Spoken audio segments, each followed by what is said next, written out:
is going on? Source Material Comics podcast has returned. We got a special episode for the upcoming Guardians of the Galaxy Volume 3 film. And this episode is all about the first Star-Lord appearance in Marvel Comics. I'll break down the creative team here at the beginning, so just pay attention to that. Essentially, what we have here is a story by Steve Englehart, and it is definitely an origin that I did not expect.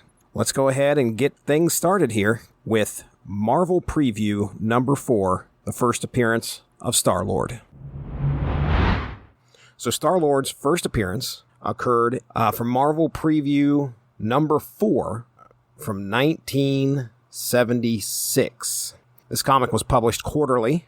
We're only going to talk about the story that featured Star-Lord here, but I will give you a rundown of the contents. It looks like, I say it's a space opera, and I say to hell with it.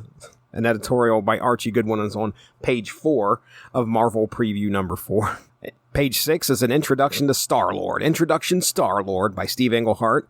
And then page 7 is First House Earth, the opening chapter in the Chronicles of Star-Lord, as he lashes out against the grim alien menace that destroyed his past and determined his future, by Steve Englehart and Steve Gahn.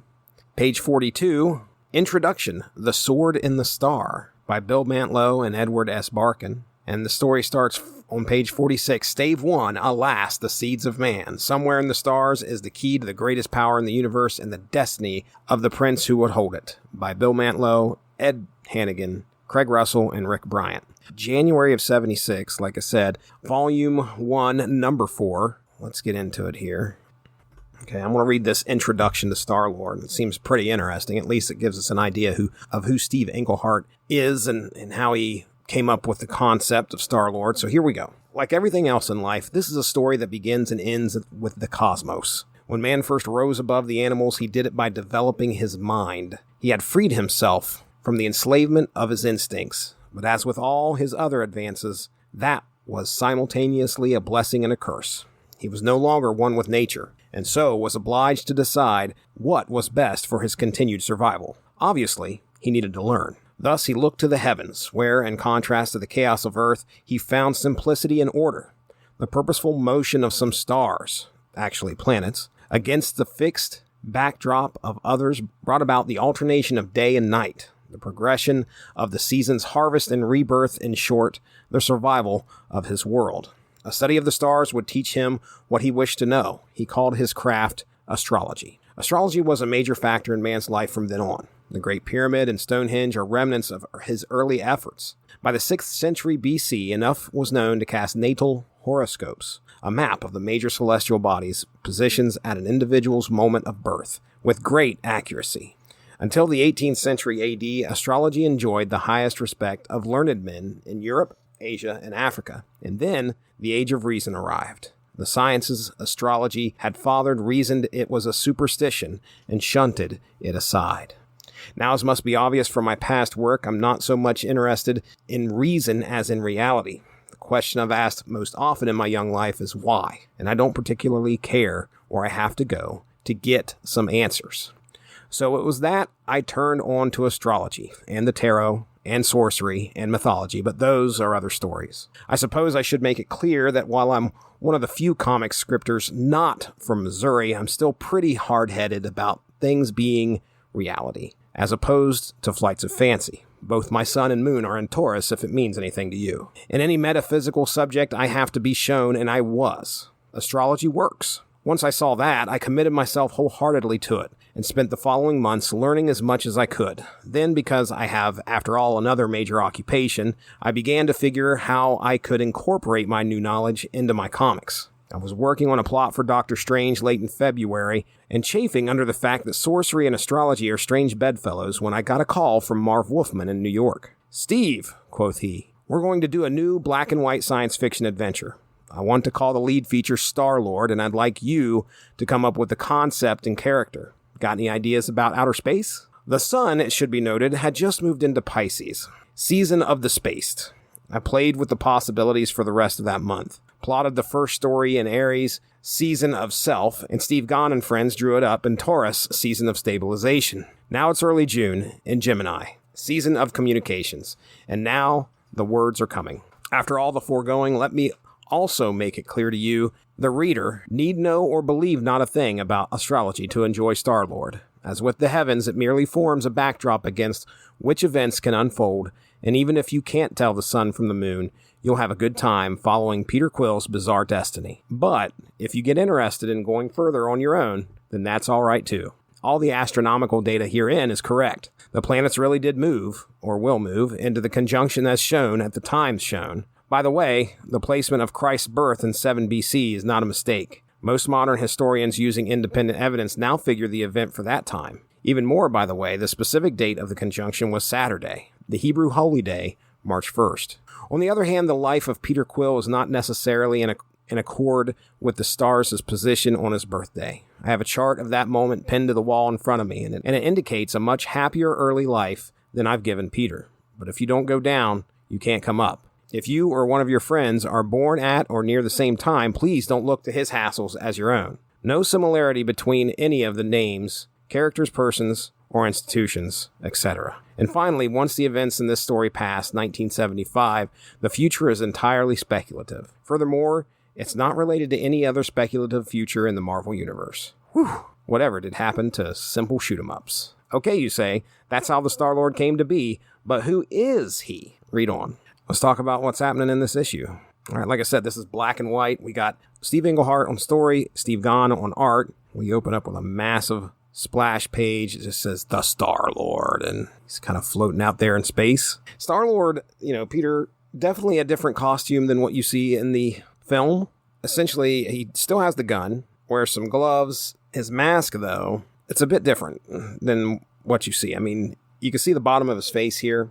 He's got kind of like some, I wouldn't say a visor, it's more like lenses, darkened lenses over his eyes, and what looks to be like the mask covers the top part of his head, and he has like a star brand of some sort in the middle of his head. Can't really tell you much else other than, he definitely has an outfit. It's all in black and white though, so I can't give you any colors here. Okay, as we begin here, it's a discussion on men looking to the stars, and we're talking about the birth of Jesus Christ here in 7 BC. Yeah, talking about how Magi followed a star to go find a babe in Bethlehem.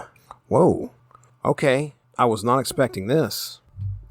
Yeah, so the first bit of dialogue in this book is, you bitch. I was not expecting that. Not a Marvel comic. Wow. So, okay, clearly you weren't seeing this in Marvel comics proper. That's for sure. Wow. Okay, so we're starting off really rough here. In this cabin, it looks like Peter Quill and his mom are laying there asleep. Peter's a young child, and the dad is upset because he doesn't believe Peter is his. So he's like screaming at her, the kid's not mine. And he just stormed off with the kid. This is a baby. He is going to kill this kid. He's going to go get an axe. Let me read this dialogue. My gosh, I was not expecting. Guys, look, I know you guys have probably read Marvel Preview number 4 over and over, but this is the first time I'm experiencing this, and I will tell you right now, Jake, the father, put that in quotes here, is grabbing this baby from the mother. She's screaming, bring him back.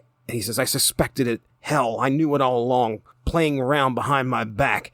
That's why I wouldn't let her go to the hospital. I had to see the little bastard first. I had to have my judgment. And he was like, he legit picked up the axe and he's going to kill this kid, this baby. Oh, but he had a heart attack. That's crazy.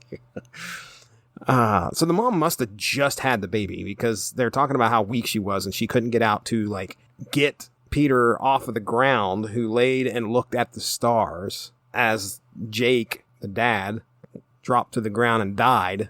I guess the baby's obviously fine, so he must have fell down with the dad on top of the dad or something. But anyway, crazy. Meredith is Peter's mom's name. So Peter's out as he's growing up, walking around. He finds this charred spot in the woods, and he goes and asks his mom about it. And the mom's like, "Oh yeah, that's where the flying saucers landed." Then she's like, "That's just a story, though." Oh. Heads back out to the supposed landing site, and sure enough, the aliens land. Goes and gets his mom, and she comes with him, and she's like, look, it's the aliens, and there is an alien ship with an alien walking out. Oh, but they seen him and they blasted the mom, and then they took off. She got hit with a laser beam. Life ended for Meredith Quill on August 11th, 1973. She lay there for nearly an hour before Peter could leave her side and call the authorities. Oh, and he told everything to the authorities, and they told him he's full of crap. And yeah, they don't believe him at all. Now they got to try and figure out who killed his mom. Peter's now at the orphanage, and he is plotting revenge. If he ever gets the chance, I will find a way to make those spacemen pay. I swear it. Oh, now we're in 1987. Okay. These two ladies see Peter Quill, and they're talking about him. That's Peter Quill, and when he came down from Ohio last week, I dropped by to welcome him to the base. Well, looks like he's involved in the space program, maybe? I don't know. Yeah, looks like he's a astronaut or training to be an astronaut. These girls are talking about how strange Quill is. But Carol, he's got an owl at his place. An owl, for Christ's sake, named Owl. Yes, OWL, named AL. And he talks to it like it was a pet. It's his pet owl. What do you expect? There is a lot of focus on how Peter Quill had to grow up without his mom in an orphanage and watch what happened to his mom, trying to tell people what happened. Nobody would believe him, so he's a very bitter, withdrawn person now. He saved this one guy from an accident there at NASA or wherever they're at. And the guy's like, shoot, Quill, I thought I was a goner that time. You saved my ass for sure. Hey, are you all right? And Quill's like, of course I'm all right. No thanks to you. You could have saved yourself if you had a brain instead of a muscle between your ears. You're a hell of an astronaut, in my opinion. And that guy, immediately went from thankful that he saved him to, hating him. Well, here we are in 89, the completion of the astronautics program. They're talking about a Mars probe. Oh, boy. They've turned him down for, I guess, sending him into space because of, essentially, he is considered a liability being in contact with everybody. And if he was in close contact in a cramped space capsule, it wouldn't work. He gets up from a graduation ceremony and yells, screw you all, because he found out he's not part of it. He's not part of at least the probe. And he's gone home to drink himself silly in his sorrows. Looks like he's straightened himself up. He's getting a chance in 89. Now it's 1989. He's going up into a space station. So they must have decided that his attitude's improved enough to where they can trust him. And now they're on the space stations, I guess, circling the globe in 1990. He's enjoying his time up there on the space station. So this must be where Englehart was talking about how the dates and the planets align in his story, because he gave a specific date, January 26, 1990, while they're on this space station. It says swiftly, now for the hour was almost upon them. The men and women of Eve, this is the name of the space station, who weren't otherwise engaged, gathered around him. Far away, Neptune, Uranus, Saturn, Mars, Venus, and Mercury were clustered to watch the moon eclipse the sun. In scant seconds before it did, Eve too moved into place. Whoa, okay. And when that happened, all of a sudden Star-Lord just showed up. Okay, I'll read this. It says, I bid you greetings, Terrans. You see before you the Star-Lord. As yet he is but a concept visible only in your mind's silver eye. But in 14 days, when your moon moves to the opposite side of Earth, is herself eclipsed, a Terran of your selection shall be taken from this fragile station and assume the Star-Lord's glorious destiny. So be it. Farewell. So Peter Quill didn't, don the costume at this point. Sounds like he's going to be selected to become Star-Lord. Peter volunteers to be the guy selected, and the High Council or whatever here decides no. So they turned him down, and he had a bad reaction to it yet again. Oh, so they selected the guy that hated Peter Quill. So when he had his outburst, they banished Quill back to Earth, and that's where Quill was like, okay, steals a ship, and now he's heading back to the space station. They're ready for him up there, but he takes out some of the guards, and here comes Quill as they're getting ready to send Greg off onto the ship. That's right, Senator, and I'm going out as the Star-Lord. Whoa. Well, so okay, he shows up, he's got his gun, Greg Harrelson's there. Now look, Pete, why don't you... And another guy's yelling, guards, blast him, blast him. So now it's Pete, huh? For the first time ever, it's Pete. You lousy hypocrite. And then we got a full-page splash of Peter shooting a guard. He is clearly out of his mind with anger here. Yep, he just took the butt of his gun to the back of Harrelson's head. I'm having a hard time keeping the setting straight here. I can't tell if they're in that they're outside trying to get on a ship. I can't tell if Quill's inside or outside. I think he's outside. Quill's voice was hollow in the oval chamber. If you want me stopped, you'll have to kill me, General. But it's too late for that. And they all open fire on him, and he screams, too late. He's disappeared. They don't know if they got him. They can't figure it out. He just vanished. And now he's floating in space, and he opens his eyes, and he is on what I assume is another planet. All right, he's found this bearded figure who commends Peter for being chosen to become Star-Lord. Talks about how he looks like God. Perhaps I am not what I seem. Oh, he knows that he wasn't really chosen. But he says, I've sworn an oath of justice for my mother. And the bearded man says, I shall make you a Star-Lord. But what's it all for? Am I supposed to be a Lensman? Or a Peri Rodan? What the heck is a Peri Rodan? Oh, it's a book series. Peri Rodan is a West German space opera franchise named after its hero. Okay. Oh, puts the helmet on. Now he can fly. His gun apparently isn't like a regular gun. He says, in this gun, all I have to do is decide, and it shoots. Fire! I sure hope he doesn't have to say fire all the time when he... It's kind of like the, that Nintendo accessory that went over your head and was voice-controlled. Imagine a time when you'll control your world with the sound of your voice. TV. All you do is say it. Video game. And it happens. Laser scope. Introducing Laser Scope from Konami for NES Zapper games. Just scope your target, then give the command. With the power in your voice and a fire in your eye, you can live the future of video adventures. Start living it now with Laser Scope from Konami. More power than you ever imagined. Fire, fire, fire, fire, fire. Whoa, wait a second. Now he just yelled water.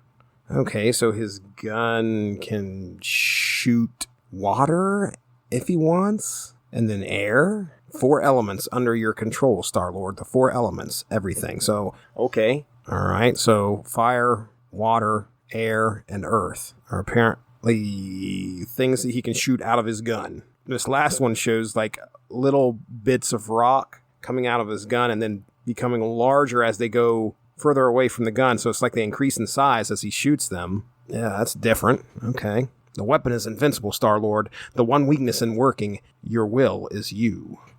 So the bearded man's like, all right, now you're Star-Lord. What are you going to do? Don't you have some aliens to kill? Do you feel the basis for your life is wrong? No, I couldn't say that. So be it. Oh, it looks like he gets transported out into space, and he is right by the ship of the aliens that killed his mom. Well, they're after him now.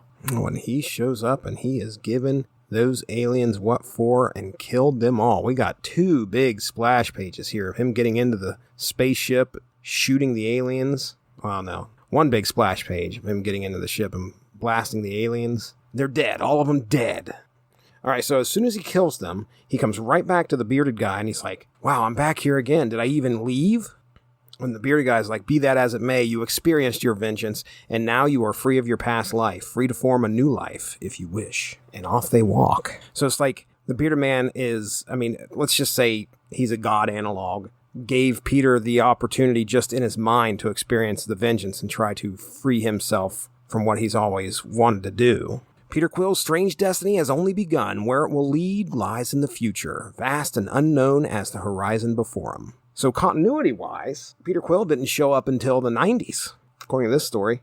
All right, well, let's see. That was Star-Lord's first appearance, and I appreciate the fact that he's telling a story that, again, kind of was outside of the mold of what your normal Bronze Age Marvel Comics was telling. The dialogue especially, when you can have the freedom to tell a story like that and use the type of words that you want, that means a lot. Plus, it, I think, sometimes can add more gravitas to the story itself. As for, what's being told here, it's a good story. It's okay. I think a lot of what I'm taking away from this is the fact that Peter Quill is not a stable individual. A lot of this book is about how he really was traumatized by the events. As a baby, he was about to get killed by his own father. Whether he remembers that or not, I'm sure that could possibly leave an imprint on you. But watching your mom get killed by aliens is definitely going to be something that sticks with you. And the fact that nobody believes what happened, could you imagine that? Really, if you saw somebody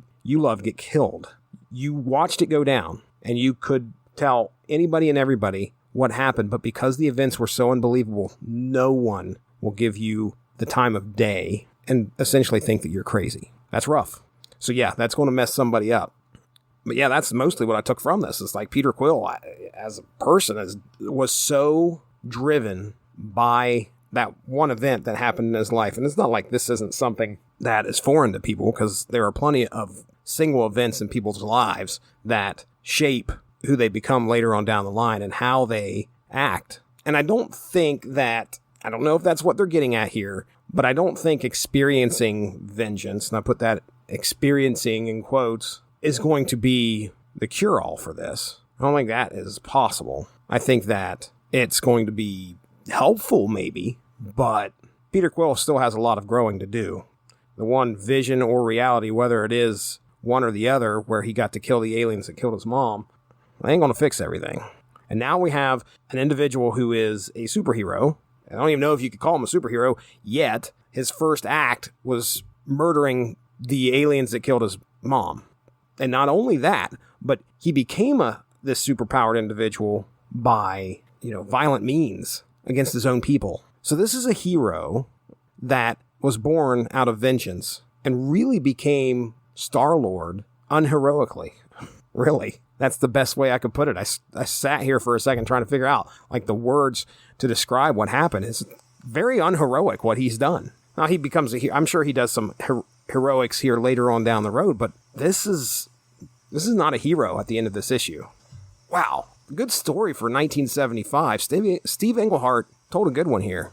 Let me read this one last bit and then we'll finish this episode. I say it's space opera and I say to hell with it. Archie Goodwin. Basically, I'm a child of the 50s, the early 50s, before rock and roll, before DuckTales, before, that's not DuckTales, a woo-woo, that's, I assume a hairstyle? Oh boy, I better look this up. Oh, a hairstyle in which hair on the each side is slicked back to meet in a ridge at the back of the head. Okay, that I could see.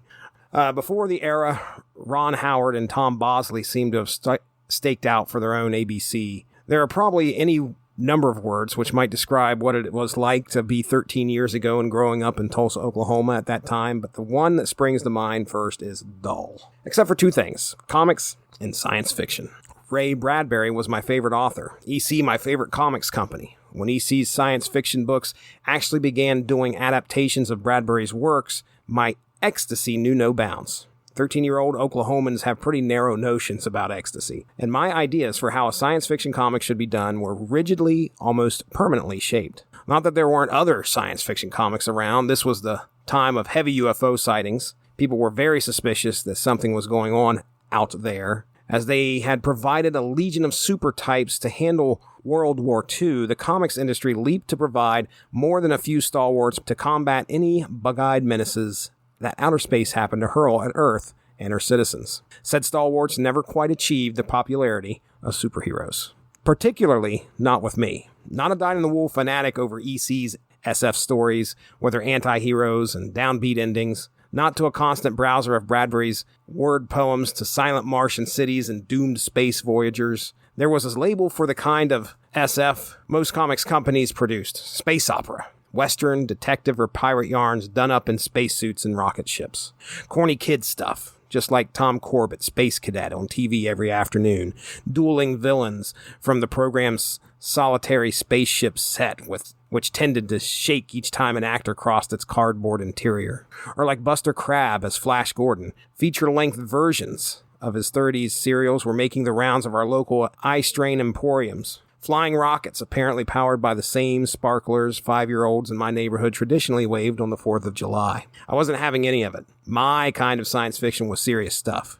Of course, I didn't totally ignore the non-EC sci-fi comics. After all, some of my favorite artists were doing them. There was Captain Science by Wally Wood and Joe Orlando, Space Ace by Al Williamson, Vic Torrey and His Flying Saucer by comics veteran Bob Powell, as well as the fine line work of Joe Maneely on something called Speed Carter Spaceman, published by a firm named Atlas, which would later evolve into a firm named Marvel. Talk about roots. I even bought some of it, but always with a snicker. Sure, the art was all right, but the stories, guys running around in ridiculous costumes, usually tights with fish bowls on their heads, zapping crazed BEMs with their ray guns, intolerable. Basically, I was like the little girl in the New Yorker cartoon who, told to eat her broccoli, replies, "I say it's spinach," and I say to hell with it. If it was space opera, never mind the artwork, I also said to hell with it. Which, in case you were wondering, brings us to the present and Star-Lord. How did a confirmed hater of space opera come to editing a book which features a character with all the accoutrements, except maybe the fishbowl, of those BEM zappers from my 50s adolescence?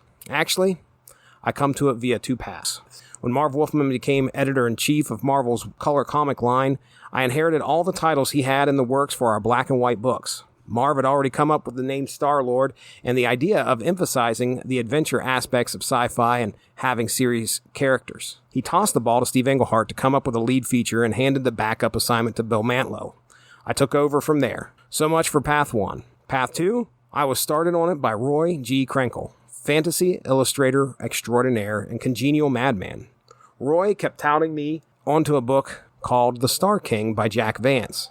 Its plot sounded like a Western, avenging son seeking the killers of his father. And any sci-fi book plotted like a Western could only be one thing, right? But RGK is not to be refused. So under their protest, I read The Star King, and I loved it. Space opera, it might have been, but the characters, the situations, and evocation of alien worlds were gripping and satisfying. Roy Krenkel and Jack Vance opened a whole area of enjoyable reading I'd been too snobbish to sample. In fact, they reawakened my interest in sci-fi in general, which had waned considerably since my high school days. Now that interest has brought me to Star-Lord, and I'm excited to be here. Call it space opera, call it fantasy adventure, or something else entirely. It took me a long time, but I don't think labels are so important anymore. The important thing is that we entertain you, and maybe, just maybe, give you a little something to think about along with it. Steve Englehart and Steve Gahn, with some extra assistance from Bob McLeod, have tried to do that, as have Bill, Ed, Craig, and Rick on Sword in the Star. It's now up to you to decide how well they succeeded. I'm betting that, unlike that kid from Tulsa back in the 50s, you won't be saying to hell with it. I gotta stop here real quick and tell you guys that I'm looking at this second story that's in here, which is The Sword in the Star. I'm not going to read it. It doesn't have much to do with Star-Lord, but I found it kind of interesting. I threw that into MarvelFandom.com, and the origins, I'm going to read this. The origins of the Sword in the Star are unclear. The legend has it that it may be a future incarnation of Excalibur, and that the star was embedded in the ultimate form of Galactus. Approximately 15,000 years in Earth's future, Prince Wayfinder discovered the sword and used it to save his people, transporting them millions of years back into the past to find a new home. When it became apparent that prehistoric Earth was not the home they were seeking, the sword, which appears to be sentient, created the microverse for them instead. Okay, guys. So there you go. First appearance of Star-Lord. A couple of forewords from Archie Goodwin and Steve Englehart. I hope you're one for the wiser. Hope you enjoyed this episode, this special episode of the Source Material Comics Podcast. We'll talk to you soon. Have a good one. Bye-bye. Thanks for joining us. All of this would not be possible without W2Mnet.com, so make sure to seek them out for more podcasts. If you enjoyed what you heard today, please feel free to share, and we look forward to entertaining you again soon.